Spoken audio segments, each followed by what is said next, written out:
بسم اللہ الرحمن الرحیم۔ السلام علیکم ورحمۃ اللہ وبرکاتہ۔ زندگی کی الجھنوں سے جب نہ نکل پایا تو تمام تر اصولوں کو پس پشت ڈال کر ڈانس بار میں جانا شروع کر دیا۔ شراب کی لت تو پہلے ہی لگ چکی تھی اور یہ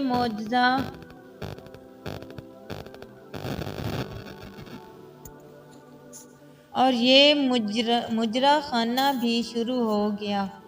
مجھے ان لڑکیوں کے برینہ جسم دیکھنے سے زیادہ ان کے چہرے پر موجود تاثرات دیکھنے میں دلچسپی تھی۔ وہاں کون کون سی مجبوریاں رقص کر رہی تھیں، مجھے وہ جاننے کی تمنا تھی۔ جب بھی کوئی ان کو چھوتا تھا تو ان کی وحشت خوف کے مارے چہروں پر جبری طور پر لائی ہو مسکان ایک اذیت دیتی تھی، مگر میرے اختیار میں کچھ تھوڑی تھا۔ میں روز جانے لگا۔ میرے معمولات میں شراب کے علاوہ اب یہ سرگرمی بھی شامل ہونے لگی تھی۔ سویرا اس بار کی سب سے خوبصورت لڑکی تھی، جس کے عاشق پہلے صوفوں پر بیٹھے اس کو کبھی گود میں بٹھاتے تو کبھی ہاتھوں کا لمس لے کر قہرزدہ نظروں سے دیکھتے تھے۔ ایک پل کو دماغ میں آیا، چھوڑ یار، انجوائے کرتے ہیں، اس کام کے ان کو پیسے ملتے ہیں۔ اتنی ہی عزت والی ہوتی تو یہاں پر تھوڑی آتی، مگر دل تھا کہ دماغ کے خیالات کی نفی کرنے میں مگن تھا۔ ایک بے چینی اور جاننے کی جستجو مجھے بار بار اس پر نظریں مرکوز کرنے پر مجبور کیے دیتی تھی۔ نہ جانے کیوں مگر مجھے اس پر رحم آ رہا تھا۔ مجھے محسوس ہو رہا تھا کہ وہ کسی کرب سے گزر رہی ہے، اپنی ہی ذات سے دو چار ہے۔ اسی گمان میں تھا کہ سامنے بیٹھے ایک عاشق نے شراب کے نشے میں دھت اس کی کلائی مضبوطی سے پکڑ لی اور دبانے لگا۔ کلائی چھڑواتے ہوئے اس کی چند ایک چوڑیاں ٹوٹ کر اس کے بازو میں پیوست ہو گئیں، جہاں سے خون بہنے لگا، مگر مجھے اس بات سے زیادہ اس کا چہرہ پڑھنا تھا، جیسے وہ آنسوؤں کی ضبطگی کے ساتھ کلائی دوسرے ہاتھ سے پکڑے تاحال دل لبھانے میں مگن تھی۔ بس مجھے ایسے ہی صبر و ثابت قدمی سیکھنی تھی، مگر کیسے؟ یہ سوال میرے ذہن میں آ کر ٹھہر گیا۔ فیصل بھائی، یہ ذرا سامنے کالے سوٹ والی لڑکی کے بارے میں پتہ کروا دیں۔ میں فیصل بھائی کے کان میں سرگوشی کرتے ہوئے بولا، لالے کی جان، 25,000 درم ایک نائٹ، نام سویرا، اس بار کی سب سے ٹاپ کی ڈانسر، مگر نائٹ پر اپنی مرضی سے جاتی ہے۔ پہلے شخص سے 5 منٹ بات کرتی ہے، اگر پسند آ جائے تو پھر ہاں کرتی ہے، وگرنہ صاف انکار کر دیتی ہے۔ فیصل بھائی مکمل تفصیلات سے آگاہ کرتے ہوئے بولے، اور میں یہ سوچنے لگا کہ نہ جانے میرے ساتھ جائے گی کہ نہیں۔ اگر انکار کر دیا تو میرے سوالات کے جواب کیسے ملیں گے؟ میں نے ٹکیلا کا تیسرا شاٹ لگایا اور کراس کے طور پر وسکی پینے لگا۔ فیصل بھائی پھر میرے کان میں بولے، جگر خیر تو ہے نا؟ آج تجھے اس لڑکی میں دلچسپی کیسے نہ ہونے لگی؟ کل تک تو کلب بار آنے سے پہلے کتراتے تھے۔ نہیں فیصل بھائی، ایسی کوئی بات نہیں، میں دراصل کچھ باتیں کرنا چاہتا ہوں۔ مجھے لگتا ہے یہ عورت میرے جیسے حالات سے الجھ رہی ہے۔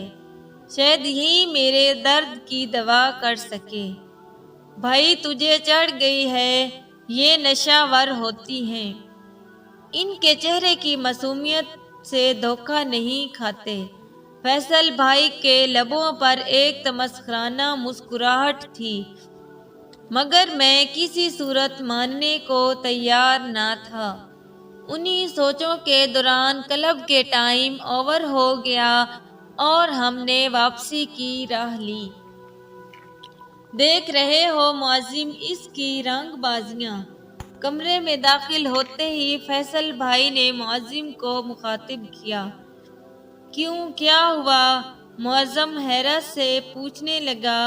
جناب کا ایک ڈانسر پر دل آ گیا ہے اور ڈرامے بازیاں کر رہا ہے کہ بس اس سے سوال و جواب کرنے کی تمنا ہے اور اس کے علاوہ کچھ نہیں کروں گا۔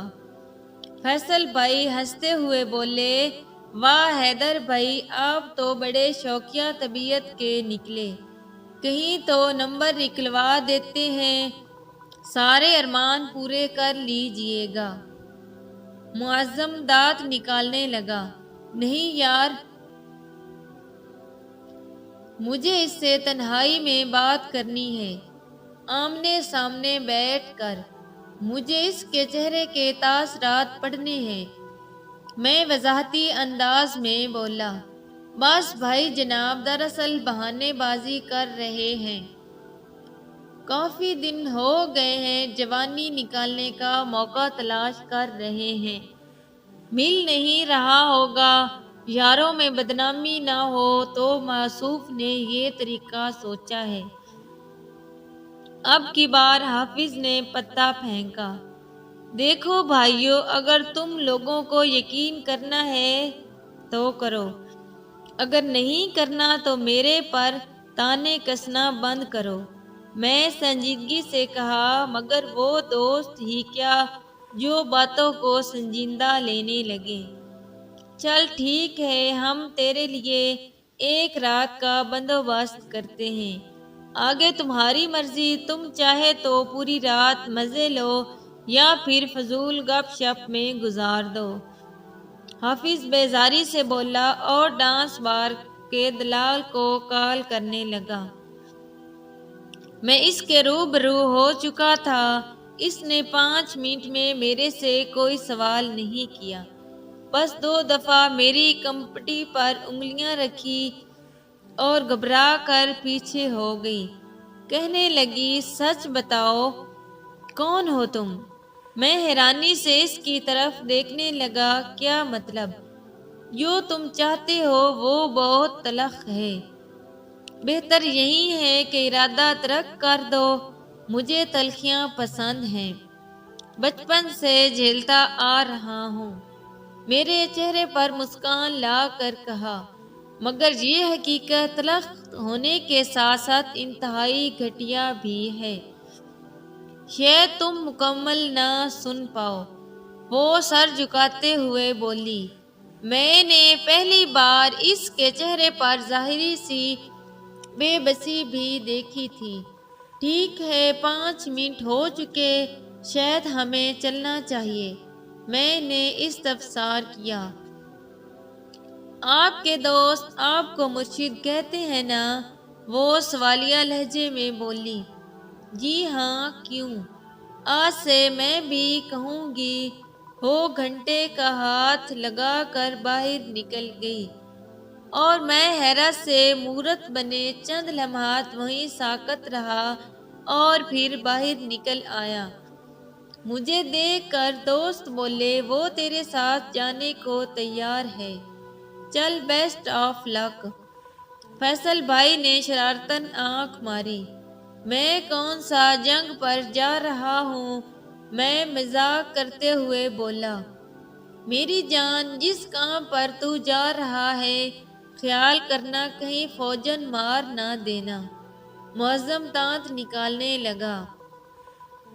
تم سب دفع ہو جاؤ اور میں اس کمرے میں چلا گیا جہاں وہ میرا انتظار کر رہی تھی۔ اس نے میری توقع کے برعکس مکمل کپڑے زیب تن کیے ہوئے تھے، میں اس کی طرف دیکھتے ہوئے بولا، مکمل کپڑے، اگر میرا ارادہ کچھ اور ہوا تو؟ وہ مسکرا کر بولی، مرشد، ہم عورتیں نہ بہت عجیب ہوتی ہیں۔ ہمیں اللہ پاک نے صلاحیت دی ہے کہ مرد کا چہرہ اور نظر دیکھ کر فوراً بھانپ لیتی ہے کہ یہ ہم سے کیا چاہتا ہے۔ ہاں، ایسا کیا؟ چلو میرے چہرے سے میری آنکھیں پڑھ کر بتاؤ، یہ کیا تلاش کر رہی ہیں؟ میں شرارتی انداز میں بولا، مرشد، میری گود میں سر رکھ لیں، جو آپ چاہتے ہیں میں سب خود بتا دوں گی۔ مجھے اس دوران حوصلے کی ضرورت پڑے تو بس میرا ہاتھ تھام لیجیے گا۔ میں سوچ میں پڑ گیا۔ مرشد کیا سوچ رہے ہیں؟ کچھ نہیں سویرا، آپ بولیں۔ میں ایک دم خاموش ہو کر اس کی گود میں لیٹ گیا۔ اس نے ایک ہاتھ میرے بالوں میں ڈال دیا اور بیڈ سے ٹیک لگا کر بیٹھ گئی، ساتھ میں لائٹ بند کر دی۔ مرشد، اگر اجازت ہو تو آپ کے دل پہ ہاتھ رکھ لوں؟ وہ سوالیہ لہجے میں بولی۔ اس نے میرے دل پہ ہاتھ رکھ دیا اور چند لمحوں کی خاموشی رہنے کے بعد وہ گویا ہوئی، مرشد، مجھے عشق کھا گیا تھا۔ سیاہ عشق؟ سیاہ عشق؟ میں حیرانی سے پوچھنے لگا۔ جی مرشد، سیاہ عشق۔ یہ ایسا عشق تھا جس نے میری عصمت کے ساتھ ساتھ میرا گھر تک چھین لیا۔ یہ ایسا بدبخت تھا جس نے مجھے کہیں کا نہیں چھوڑا۔ وہ مسلسل بول رہی تھی، مجھے اس کی آواز سنائی دے رہی تھی۔ وہ کہنے لگی، مرشد، یہ تب کی بات ہے جب میں یونیورسٹی کی طالبہ ہوا کرتی تھی، شوخ، چنچل، خوش مزاج اور ایک باعزت گھرانے سے تعلق تھا۔ مجھے ایک لڑکے ارحم سے عشق ہو گیا۔ میرے میں تو اس قدر سکت نہ تھی کہ کچھ بول پاتی، مگر ایک دن ارحم نے مجھے پرپوز کر دیا۔ میں اس سوچ میں تھی کہ ارحم کو کیا جواب دینا ہے۔ یہ بات نہیں تھی کہ میں ارحم کو پسند نہیں کرتی تھی، بات دراصل یہ تھی کہ میں اپنے خاندان سے بخوبی واقف تھی، جہاں بیٹی یا تو مار دی جاتی ہے یا پھر کسی بھی خاندان کے لڑکے کے ساتھ بیاہ دی جاتی ہے، پھر چاہے وہ ناکارہ اور نکھٹو ہی کیوں نہ ہو۔ مجھے اپنی قسمت کا فیصلہ کرنا تھا کہ میں ارحم کو امید دلاؤں گی، خود سے دور کر دوں۔ اسی کشمکش میں نے 2 دن گزار دیے اور بالآخر ایک فیصلہ کر کے یونیورسٹی پہنچ گئی۔ میں یونیورسٹی میں پڑھنے والی ایک کم گو مگر ذہین لڑکی تھی۔ مجھے ان پیار محبت کا علم نہ ہونے کے برابر تھا، مگر جب سے میں اس سے ملی تھی تو جیسے میری زندگی بدل گئی تھی۔ پہلے فرینڈ شپ اور پھر محبت، جس کا اندازہ مجھے بہت پہلے ہو چکا تھا، مگر میں عیاں کرنے سے گریزاں رہی۔ اور پھر ارحم نے اس کا اقرار کر لیا۔ ڈاکٹر بننے کی راہ میں صرف چند ماہ رہ گئے تھے، اور میں اس دوران نہیں چاہتی تھی کہ میرے گھر کسی بھی طرح سے میری محبت کا علم ہو اور میری پڑھائی بند کروا کے ساتھ میرا ڈاکٹر بننے کا خواب ادھورا رہ جائے۔ میں نے اس بات کو وقتی طور پر ٹالنا ہی مناسب سمجھا اور ارحم کو نظر انداز کرنا شروع کر دیا۔ ارحم میرے ساتھ ہی پڑھتا تھا اور اس کا گروپ بھی میرے ساتھ ہی بنایا گیا تھا۔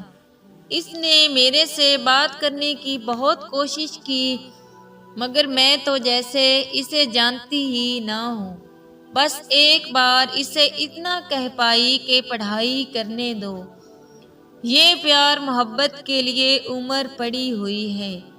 ارحم کو سمجھ آ چکی تھی، مگر وہ اس دل کا کیا کرتا جو محبت کو پانے اور اس کی ایک جھلک دیکھنے کو ہر وقت پاگل ہوا رہتا تھا۔ اس نے کسی ہیلے بہانے سے دل کو سمجھا بجھا کر اپنے ذہن و دل پر چھپا ہوا میرا نقش مٹانا شروع کر دیا۔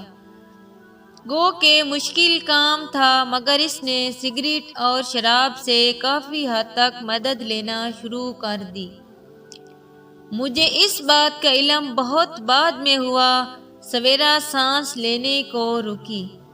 اچھا پھر میں تصور میں کھویا ہوا سب ایک بار میں ہی سن لینا چاہتا تھا۔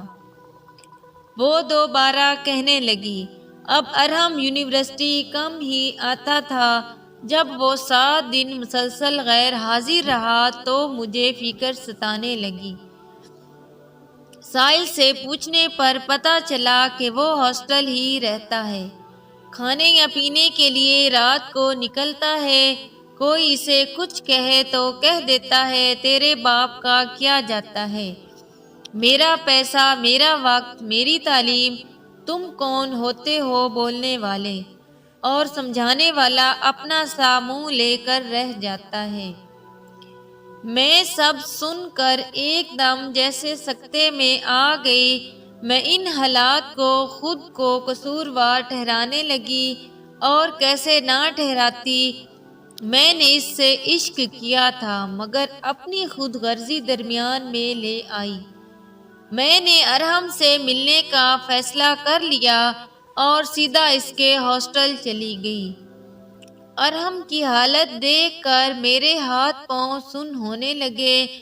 کہاں وہ ٹھاٹھ سے رہنے والا رئیس، اور کہاں یہ فقر زدہ عاشق؟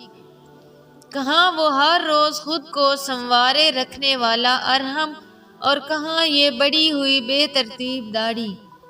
مجھے خود سے گھن آنے لگی کہ میری لاپرواہی اور خود غرضی نے کیا کروا دیا۔ میں اس کے چہرے پہ بے تابی سے ہاتھ پھیرنے لگی۔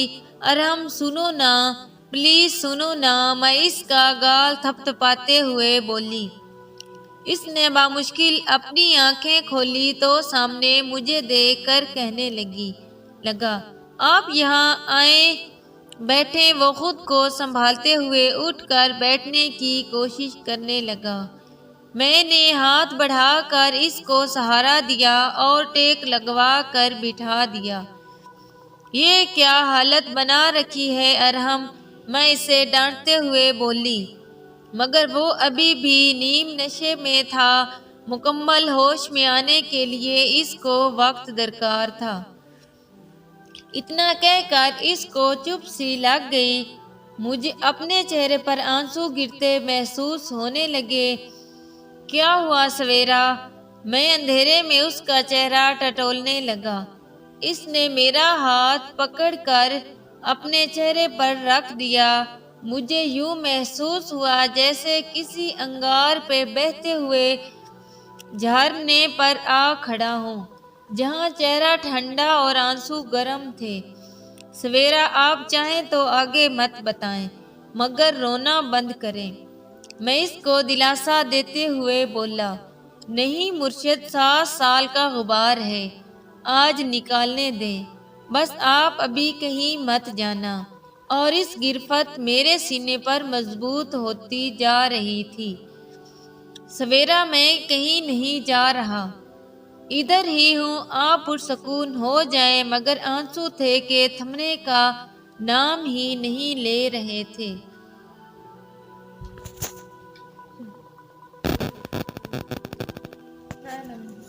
میں نے اس کا ہاتھ جو میرے سینے پر موجود تھا، اس پر اپنا ہاتھ رکھ کر مضبوطی سے تھام لیا اور پاس پڑا ہوا پانی اس کی طرف بڑھا دیا۔ تھوڑی دیر میں وہ پرسکون ہو چکی تھی۔ جی مرشد، تو میں بتا رہی تھی کہ اس کو مکمل ہوش میں آنے کے لیے وقت درکار تھا۔ میں اس کے روم میں ہی بیٹھ کر اس کو ہوش لانے میں مہو تھی کہ اس نے میرا ہاتھ پکڑ کر اپنے سر پر رکھ دیا اور مخاطب ہوا کہ بتاؤ سویرا، تمہیں مجھ سے محبت ہے کہ نہیں؟ ارحم، میرا ہاتھ چھوڑو۔ مگر اس کی گرفت مضبوط تھی اور میرا ہاتھ تاحال اس کے سر پر تھا۔ میری قسم سویرا، میں آخری بار پوچھتا ہوں، تمہیں مجھ سے محبت ہے کہ نہیں؟ اگر تم نے ابھی خاموش رکھی تو میں رہا دروازہ تم جا سکتی ہو، مجھے میرا جواب چاہیے۔ بس مرشد، میں ہار گئی اور عشق نے مجھے گھٹنے ٹیکنے پر مجبور کر دیا۔ میں نے آنکھوں پر آنسو لے کر جرم محبت کا اقرار کر لیا اور سر جھکا رہا۔ میں اس کی آنکھوں میں دیکھنے سے گریزاں تھا۔ اس نے میرا چہرہ اوپر کر کے میرے ماتھے پر بوسہ دیا اور مجھے سینے سے لگا لیا۔ میں چند لمحات کے لیے جیسے کسی دوسری دنیا میں پہنچ گیا۔ اس قدر سکون مجھے ارحم کی باہوں میں مل رہا،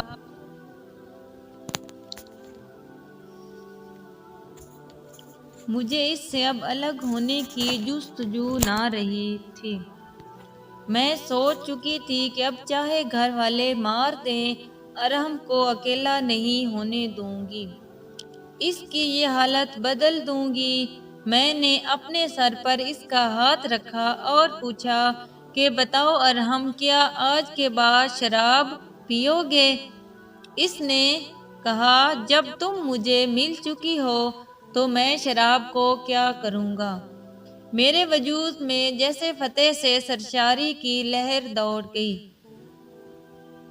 اور نہ جانے کتنی دیر اس کے سینے سے لگی رہی۔ وہ مجھے کہنے لگا، اب تم جاؤ، ہم کل ملتے ہیں، کچھ سیلیبریٹ کرتے ہیں ہماری محبت کے نام۔ میں صرف شرما کر سر ہلا سکی اور اس کے گال پر الوداعی بوسہ دے کر واپس پلٹ آئی۔ اگلے دن ارحم مجھے کار میں بٹھا کر اپنے ساتھ لے گیا۔ ہم کہاں جا رہے ہیں ارحم؟ میرے سوال پر اس نے اتنا کہا، کیا تمہیں مجھ پر اعتبار ہے؟ میں نے اقرار میں سر ہلایا اور خاموش بیٹھی اس کو ڈرائیو کرتے دیکھتی رہی۔ ایک گھر کے باہر گاڑی رکی اور اس نے اتر کر میری طرف کا دروازہ کھولا۔ میرا ہاتھ تھامتے ہوئے مجھے باہر گاڑی سے اتارا اور گھر کے اندر لے گیا۔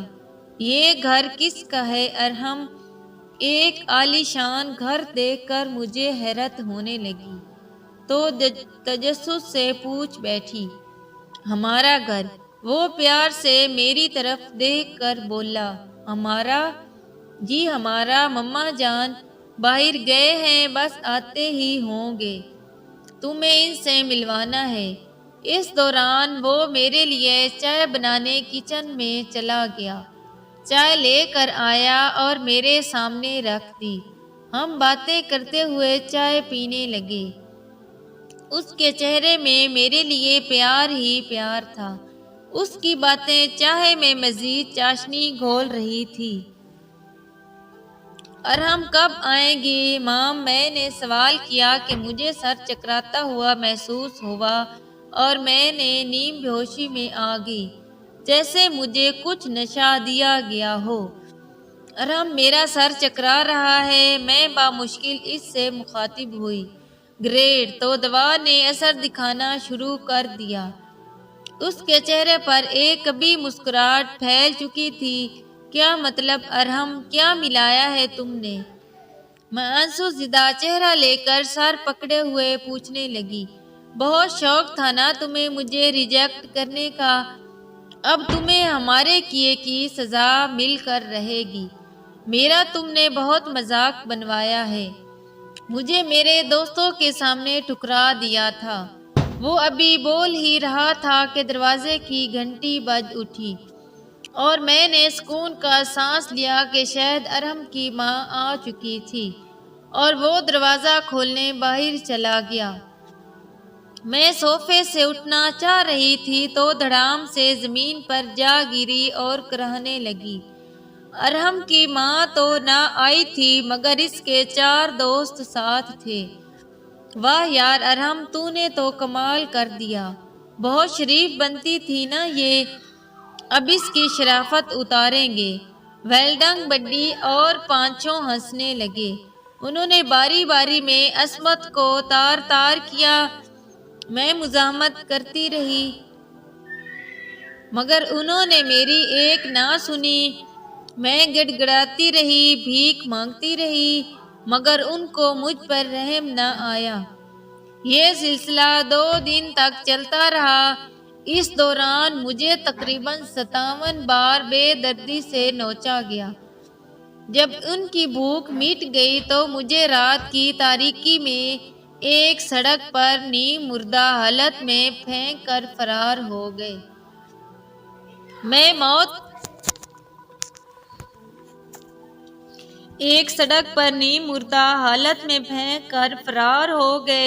میں موت کی دعائیں کر رہی تھی مگر لب میرا ساتھ دینے سے قاصر تھے۔ میری دنیا لٹ چکی تھی اور میں داغدار ہو چکی تھی۔ میری سوچ بار بار موت پر آ کر ٹھہر رہی تھی۔ بابا جان، ماما جان، بھائی اور بہنوں کا سوچ کر میری حالت مزید بگڑ گئی اور اس کے بعد مجھے ہوش نہ رہا۔ میری جب آنکھ کھلی تو خود کو ایک ہسپتال میں پایا۔ شاید میں زندہ تھی مگر میرے جسم کے کسی بھی حصے کو حرکت دینے سے عاری تھی۔ 3 دن بعد میں بولنے کے قابل ہوئی تو میرے ماں باپ کو بلایا گیا۔ ہے مرشد، میری ماں تو مجھے دیکھ کر دہل گئی۔ میرے باپ کی حالت غیر ہو چکی تھی۔ میری ماں کبھی میرے چہرے پر بوسہ دیتی تو کبھی حیرت و غم کی مورت بنی میرے جسم کو دیکھتی۔ میرے باپ نے مجھے ساتھ لے جانے سے انکار کر دیا اور میری ماں کی کیا مجال کہ باپ کے فیصلے کی تردید کر سکے۔ مگر ماں تو ماں تھی، باپ کو بول پڑی، میں بیٹی کو اس حالت میں نہیں چھوڑ سکتی، مجھے اس کے ٹھیک ہونے تک یہیں رہنے دے۔ بہت منتوں کے بعد میرے باپ نے ماں کو میرے ساتھ رکنے کی اجازت دے دی اور خود واپس پلٹ گیا۔ میری ماں نے میری بہت فکر کی، میرا بہت خیال رکھا اور میں وقت سے پہلے ریکور ہو گئی۔ میں 6 ماہ میں مکمل ٹھیک ہو چکی تھی۔ باپ کا دل بھی اتنی دیر میں پگھل چکا تھا اور وہ مجھے واپس لے کر آنے کا کہنے لگے مگر میں اب اس گھر میں جانے سے انکاری تھی۔ چل بیٹی، تیرا بیاہ کر دیں گے، کوئی بھلا مانس اس سے شادی کر لے گا، اللہ کے یہاں انصاف ہو کر رہتا ہے۔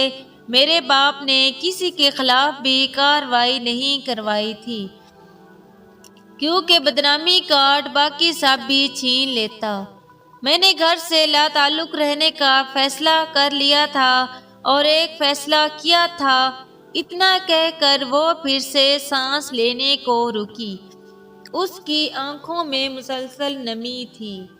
سویرا، میں اسے مخاطب ہو کر بولا۔ جی مرشد، وہ آنکھیں صاف کرتے ہوئے بولی۔ میں کچھ بھی کہنے سے عاری ہوں، میں معافی چاہتا ہوں کہ تمہارے زخم کورید رہا ہوں۔ نہیں مرشد، اچھا لگا کسی نے پوچھا، ورنہ یہاں تو ایسے لوگ آتے ہیں کہ نام تک پوچھنے کی زحمت نہیں کرتے، انہیں بس جسم سے غرض ہوتی ہے۔ میں نے آخری فیصلہ یہ کیا کہ میں بازار حسن کی زینت بنوں گی۔ اس نے پھر سے بات شروع کی، کیا بازار حسن کی زینت؟ ایسا فیصلہ کیوں لیا سویرا؟ میں حیرانی سے بولا، جس پر وہ میرے ماتھے پر ہاتھ رکھتے ہوئے بولی، مرشد، میں اس مرد کو جسم مہیا کرنا چاہتی ہوں جو بھوک مٹانے کی چاہ میں بچیوں کو نوچ دیتا ہے۔ جو مرد چند لمحات کی تسکین کے لیے کسی کو برباد کر دیتا ہے، شاید اسی وسیلے سے میں کسی کی بھوک مٹا پاؤں اور کوئی سویرا شاید برباد ہونے سے بچ جائے۔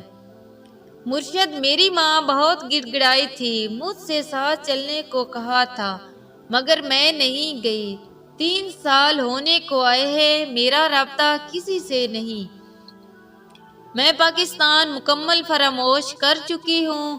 یہاں پر محبت نہ سہی مگر دھوکہ نہیں ملتا، جو ملتا ہے خالص ملتا ہے، کچھ جھوٹ کچھ فریب نہیں دیتا۔ میں سب سن کر اپنی آنکھیں موند چکا تھا اور اس وحشت کا سوچنے لگا جس میں اس نے وہ وقت گزارا تھا۔ مجھے سویرا کی چیخیں کانوں میں سنائی دینے لگی۔ میں نے اس کی انگلیوں میں انگلیاں ڈال کر زور سے دبائی مگر اس نے اف تک نہیں کی۔ مجھ پر وہ کیفیت آ کر گزر گئی۔ مرشد، ایک آخری سچ بتاتی ہوں۔ وہ میرے ماتھے پہ بوسہ دینے کے بعد بولی، میں سید زادی ہوں، اور یہ جملے میری روح کو اندر تک توڑ گیا۔ میں آج بھی اس سے ملتا ہوں، اس کے ساتھ وقت گزارتا ہوں۔ نہ جانے کیوں مجھے اس کے ساتھ میں سکون ملتا ہے، پتہ نہیں کیوں وہ وہاں پر آ کر میرے تمام اضطراب ختم ہو جاتے ہیں۔ وہ مجھے اکثر کہتی ہے، مرشد، دل تو نہ بھر جائے گا میرے سے، اور میرے پاس سوائے خاموشی کے کچھ نہیں ہوتا۔